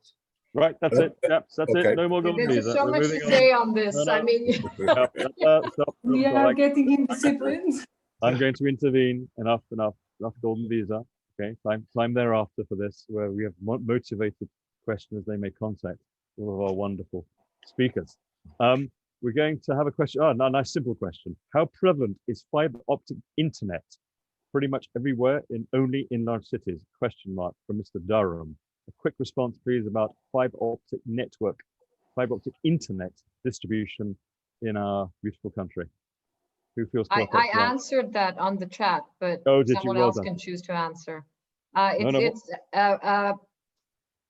Portugal has, it's leading edge, I would say, and the internet penetration is pretty high.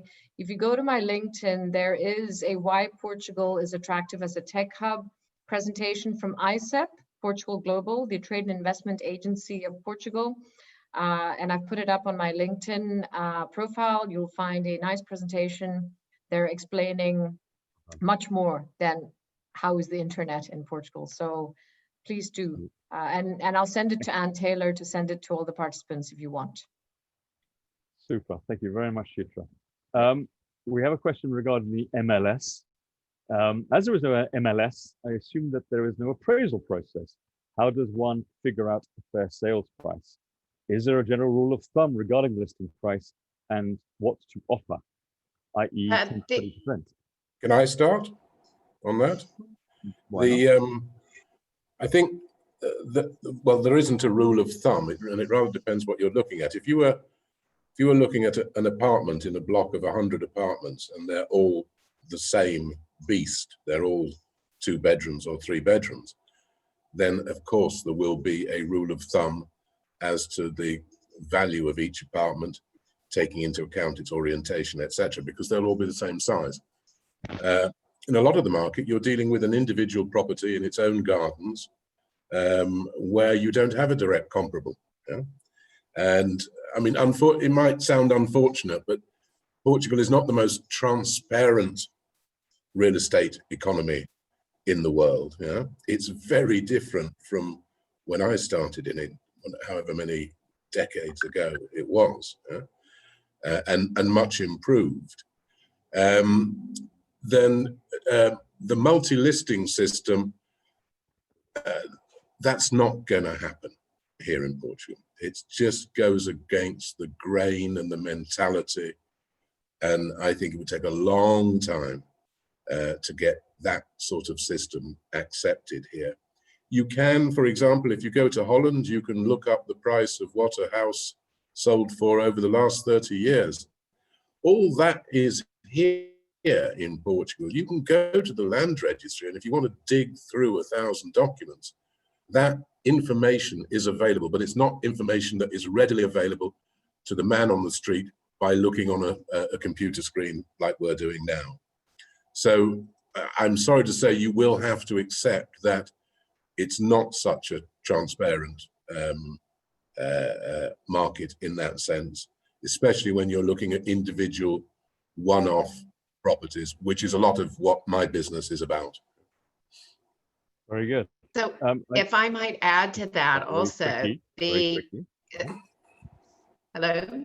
Yes, please, Anna, and go. I was going to say, if I might add to that, the comp studies are done usually through big platforms like Idealista, where you try to find properties close to what it is that you're trying to price. But there are also professional platforms that can be looked at to try and figure out pricing, like Casafari or Alfredo, or there's also the SEER report. So there is some technical information that we can go on to base the pricing. But Casafari is something that is not really available to the general public. That's more available to real estate agents. It's a professional tool. Yeah. Good, thank you, Ricardo. A related question from Arnett McCrimmon. Also, is the IMT tax deductible? From what? I don't know. From the transaction, I guess. No. Right. Yeah, he's paid on time. Sorry, Annette. The simple answer, no. Good.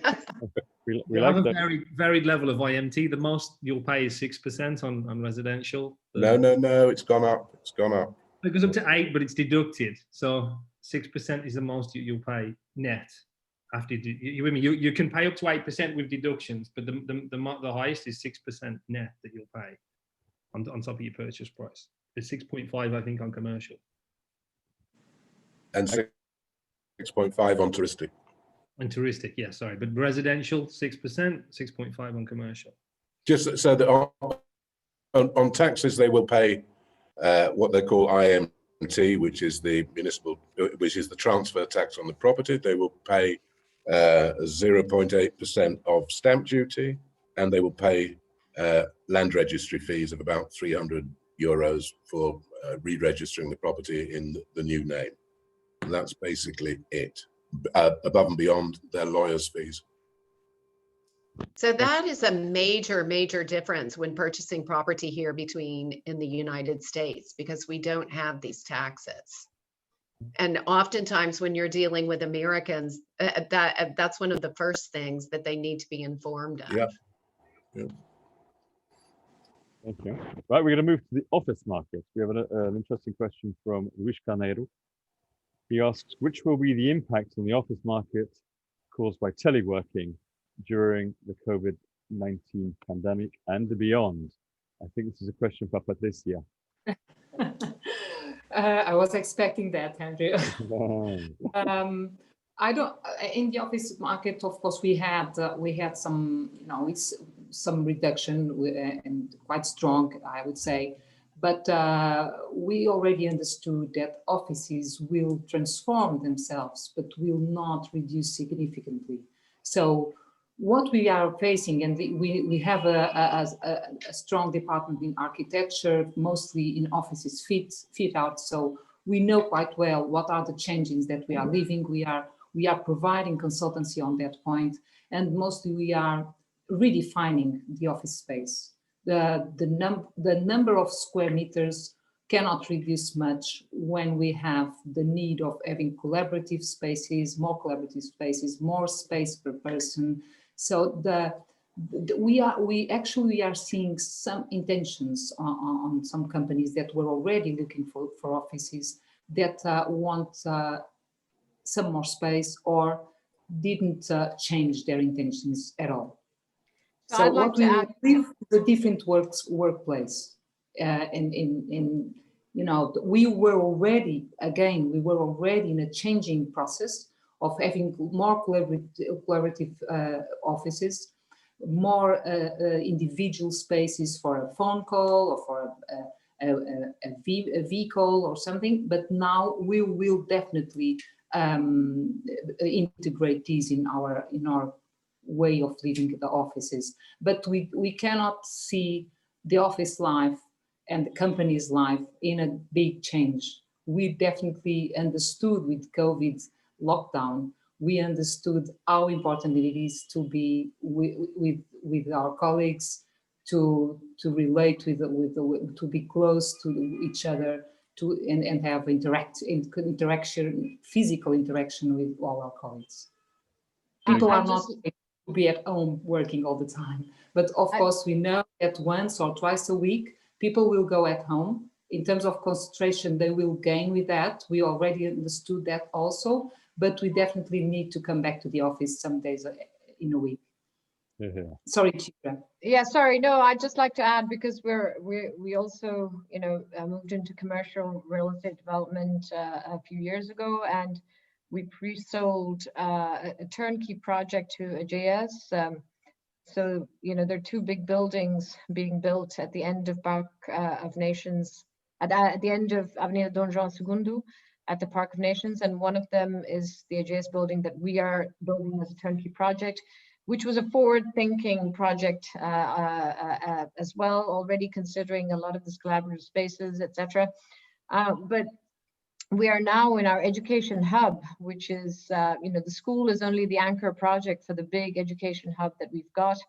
And we've got another, you know, 8,000 square meters of space that we're developing as co-working spaces for a cluster of education technology companies with VC, to bring synergies to education, you know, the whole hub, the whole ecosystem of education, where kids can start learning much earlier about tech, entrepreneurship, do internships, shadowing projects. So we are having to design now the offices of the future.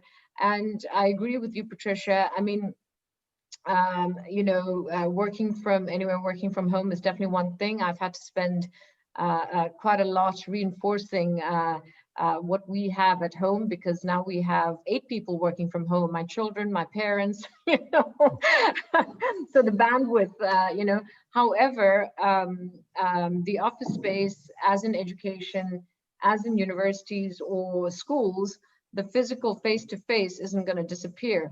You know, I'm also president of Entrepreneurs Organization, the Portuguese chapter, and this is the single complaint, my monthly calls, the first complaint that comes in from all the European chapter presidents is we're not able to get together for physical get-togethers, and this is majorly impacting what we're able to do. So I think hybrid is what we have to think about in office spaces, and you know, that's what you touched upon, Patricia. I think the office space doesn't go dead, but what you see in the veins and you know what goes into the infrastructure in the office, obviously, you know, will have to change.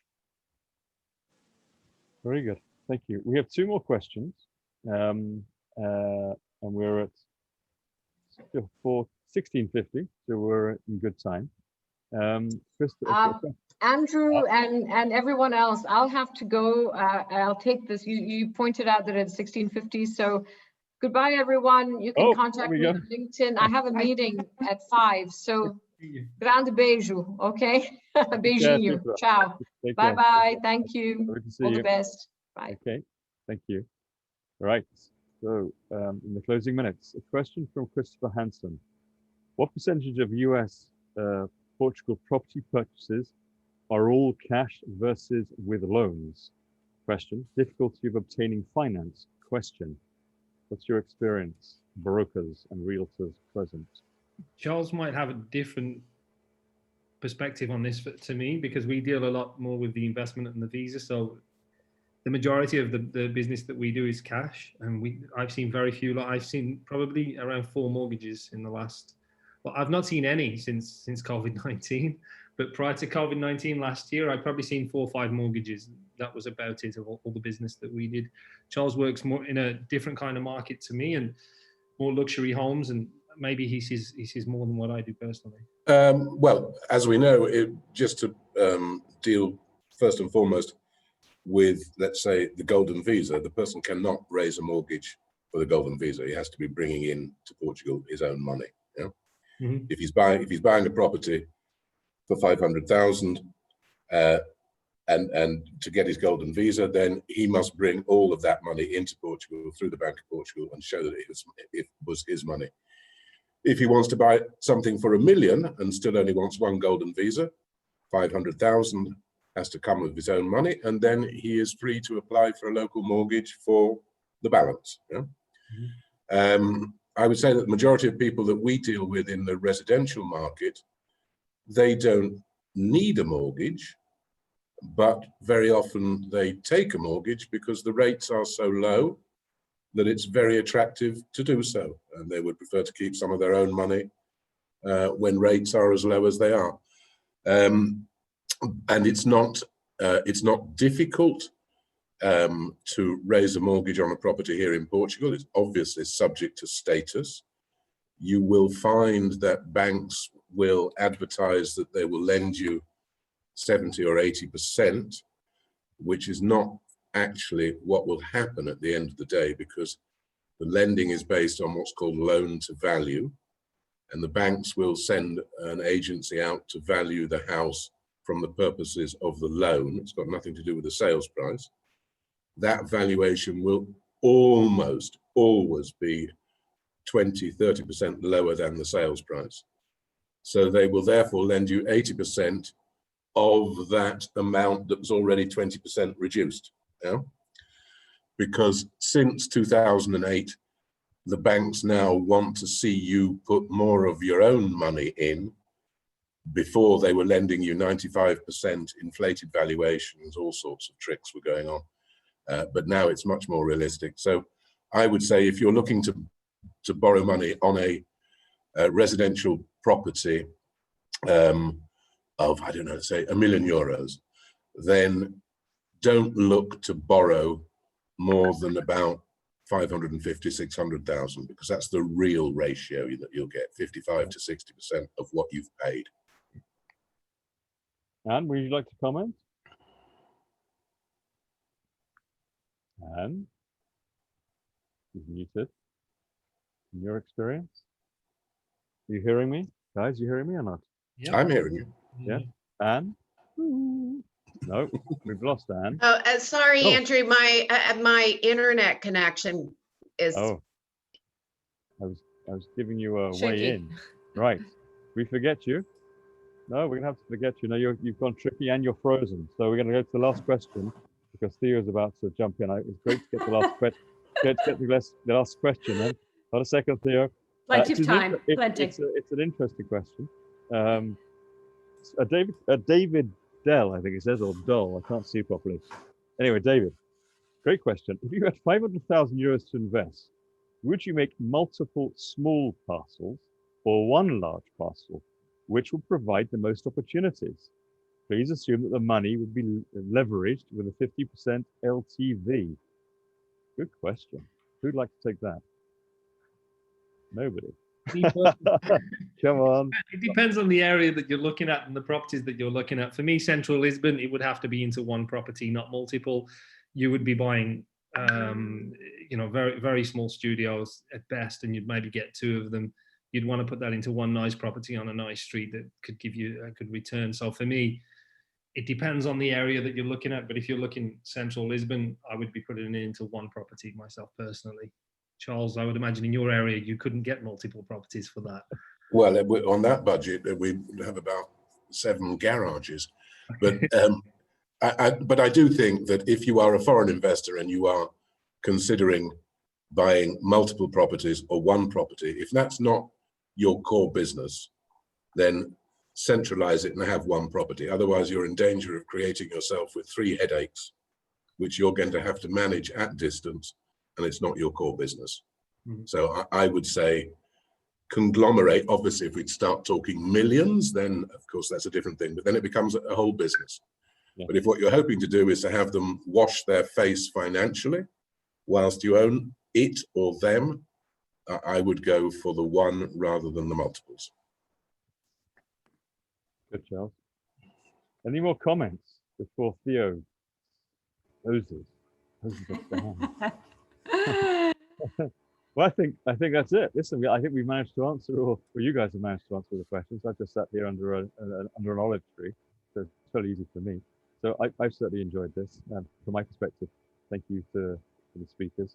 I hope the audience has appreciated this, and that they can make their views known. And so I'm sure the American Club website, and we'll leave Anne Taylor to do all the necessary follow-ups and connect audiences that have got questions with the speakers.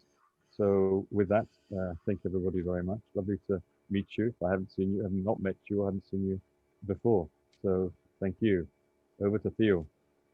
Thank you, Andrew. You've done a wonderful job. Indeed.